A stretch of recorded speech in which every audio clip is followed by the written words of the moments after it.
ఒక అమ్మాయి చర్చిలో ఉన్న ఫాదర్ దగ్గరికి వెళ్ళి రేపటి నుండి నేను ఇంకా చర్చికి రాను అని చెప్పింది. అది సరే గానీ ఎందుకు రావో తెలుసుకోవచ్చా అని అడిగాడు ఫాదర్. ఇక్కడికి వచ్చిన వాళ్ళలో కొంతమంది సెల్ ఫోన్స్ లో బిజీగా ఉన్నోళ్ళు, ఇంకొంతమంది సుళ్ళు కబుర్లు మాట్లాడుకుంటున్న వాళ్ళు, మధ్యలో బయటికి వెళ్ళిపోయిన వాళ్ళు, కొంతమంది అయితే ఏకంగా పడుకుండిపోతున్నారు అని చెప్పింది. ఫాదర్ కాసేపు సైలెంట్ గా ఉండి, సరే నువ్వు ఒక ఫైనల్ డెసిషన్ తీసుకునే ముందు నా కోసం ఒక చిన్న పని చేస్తావా అని అడిగాడు. అఫ్ కోర్స్ చేస్తాను ఫాదర్, ఏంటో చెప్పండి అంతే.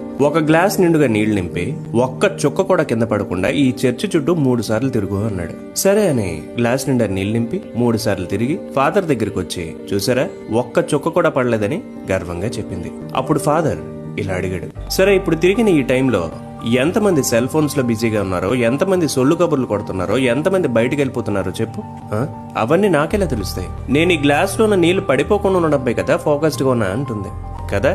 అలాగే నువ్వు చర్చిలో ఉన్నప్పుడు కూడా నువ్వు అసలు చర్చికి ఎందుకు వచ్చావనే దానిపై మాత్రమే నీ ఫోకస్ ఉన్న